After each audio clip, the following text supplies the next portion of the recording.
All right, guys, we got another Schmolke investment team practice report. We had no cameras up for practice early this morning today, and we got player interviews right after this. Buddy Songy here with Mike Scarborough, and another hot one, another week coming our way, over 100-degree temps every day the rest of the week. And what'd you see today, buddy? It is spicy on a Monday afternoon out here at the Shirley Mack practice facility. Look, folks, there's no other way to say it. You know, you woke up this morning and you say, damn, I got to go back to work. Man, it's Monday. Well, guess what? They're hurting. This is the tough part of the camp where those guys are hurting. And, oh, by the way, let's get right to it. Jason said we don't talk about any of the quarterbacks. Can you handle some reality on a Monday morning, Tiger fans? Because they're not ready. They're not even close to being ready.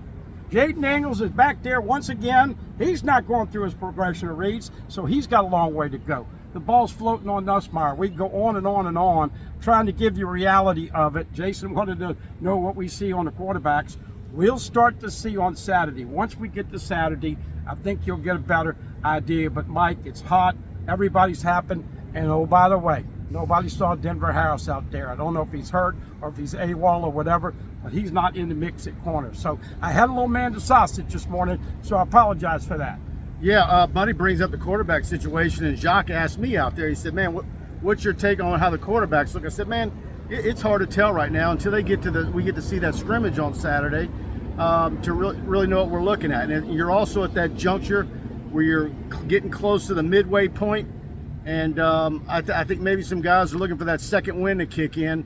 I know the practice this morning is a shortened one, but these guys are going to have to push through, because this is when it really starts to get serious. You can see today some of the stuff that they were working on is starting to get to that next level, and you start to move some guys out that you don't figure into your plans into the season.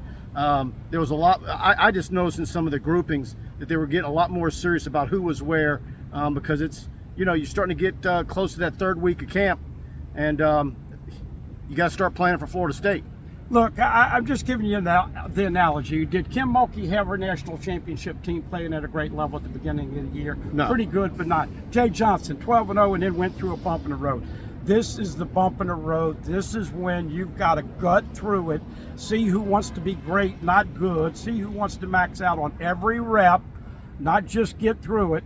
And as we said, I'm still seeing it. Now, Jason wanted us to report the last two practices. If you think Jake Daniels is going to go back and seamlessly throw and read every route perfectly on the night of September 3rd, you're setting yourself up for a long night of cocktailing and maybe some disappointment. Can he get there? Yes. We'll find more on the scrimmage on Saturday. But look, they got a ton of wide receivers, and man, does 88 stand out. I know we keep talking about Pimpton. You're going to love having him in purple and gold. You're going to love him. Aaron Anderson, I was sitting there, and we're already making a prediction. He will score one of the first touchdowns of the year, as you said. And, of course, I've mentioned he'll take one to the house. Him along with Greg Clayton and, of course, 12, Kyle Parker are in the punt return battle. But, look, right now, it's Monday. It's tough. It's hot. This is not easy. And I hope this fan base out there that expects them to look like a fine-tuned machine on the night of September 3rd, that's not reality. It's a tough sled. It's a tough run. I think they'll get there, but man, this is going to be a hard work week, Mike. Absolutely. Overwhelmed by all the social media in today's world, it's so difficult to know what the facts are. That's where the Schmolke investment team comes in. They will help you manage your money and make the decision best suited for you and your family. When you invest your money with the Schmolke investment team, you get over 40 years of investment experience. Let Brian and Bart Schmolke help you pursue the future that you want. Give them a call, 318-448-3201. That's 318-448-3201, right there on Versailles Boulevard in Alexandria. Securities and advisory service offered through LPL Financial, a registered investment advisor member, FINRA/SIPC. Nobody better in the investment game than them, and get your future planned. I've been knowing these guys for multiple decades, and they're fine people. Hey, look, I think you saw a little bit of Matt House trying to tell everybody to let everybody down and say, hey, we got a long way to go.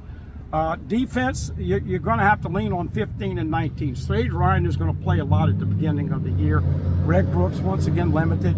Josh Williams, once again, limited. You got some bumps and bruises. Didn't see Logan Diggs out there much.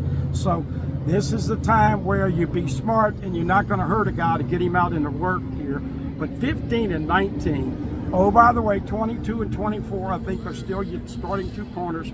26, Ashton Stamps. Obviously, LaTerrence Welsh. 29, Hughes, the kid from Las Vegas, Yes. will get some reps. None of us in the media saw Denver Harris. So once again, not trying to make it a big story. Don't know if he's going, don't know if he's hurt or whatever. But Omar Spates is going to be the two number ones that we talk about. Omar Spates on defense, Aaron Anderson on offense. You're going to see them make a lot of highlight plays this year. Guys, there's while we were in practice, Wardell Mack announced his commitment to Florida. That's very interesting. I know a lot of people thought he was possibly Texas bound. So that's a new wrinkle this morning. And there's some rumors out there of some 2025 kids that could be a part of the LSU class that we're tracking down. So I think you're going to start seeing that 25 class start to build a little bit more. We'll have more on that. Preston tonight with Zach Nagy. Check that out on LSU Tigers at TigerBait. But back to this morning's practice. I mean, we've seen multiple practices in a row where I think Chris Hilton's really looking good. Yeah. You know, as he turned the corner, you know, is he going to be one of those guys in an overstuffed wide receiver room that's trying to stake his claim to make sure that he's not a forgotten man? Well, look, Malik Neighbors is going to be your go-to guy. Kyron Lacey's your big receiver, and obviously Brian Thomas Jr., who has a muddy possible year. Aaron Anderson, Chris Hilton, obviously Shelton Sampson, and then you throw in 82 Cry Preen and all the other guys. LSU's loaded at wide receiver, but the question is, and what the point I was trying to make, since Jason wanted to know about the quarterbacks, is that they're a long way from being ready to play a game that millions and millions of people view. And this is pretty typical at this time. This is this is a check. This is when you check your heart, your soul, and your team, your bonding. And look, the leaders got to talk up and make everybody. I don't know if you saw that piece what Corey Webster did with the DBs, but you got to suck it up. You got to make sure, and you got to communicate. Is this team going to communicate on the field and help each other out? Yeah, absolutely. The guard battle, Lunsford and Frazier. I was looking for some of that today. I didn't probably get enough that I would like to have seen, but you get a look at those two today? I didn't see too much on the offensive line. I know that Mason Lunsford, they are very, very comfortable with him. By the way, DJ Chester's been getting some reps. He got reps with the two. Marlon Martinez, look, you don't know if a guy's going down the depth chart or if he's just banged up, dinged up a little bit. But it's hot, it's humid, it's spicy. And once again, we appreciate all of you interacting, and we try to, I guess you could say, address some of that feedback. All that reporting he was worried about the quarterbacks, we won't really know until Saturday in Tiger Stadium, first scrimmage. And then, of course, 20 days to lock the late Dr. Billy Cannon, number 20. We give him a shout-out up in heaven. Hard to believe, 20 days away, Mike. I tell you what, it's partly the reason why we didn't mention much of the quarterbacks is because it's kind of been, we know what it is. It's not like, in my mind, there's not really a battle there. And until we get to see them in a scrimmage where you've got a rush and you've got ones versus twos and they're doing it the right way, you know, seeing them run the same drills that we get most of the time and some of the situational work is one thing. We got to wait till Saturday, but I'm not worried about the offense. I'm to the point with the offense. If they stay healthy, I think they can pick their score in almost every game this year. They're going to score a lot of points. And so the question is, can the defense and the cornerbacks make it so some of these games aren't a shootout and it's who can score the most points? So, way too early to know how much pressure the front four will put in there. Deshaun Warmack continues to come. He's getting more and more reps in the twos. Gonna have to watch the DBs and come up and tackle in space. And look, I'm not gonna push on Mike like I did last week, but you really do have to shed the first blocker and then come and wrap up.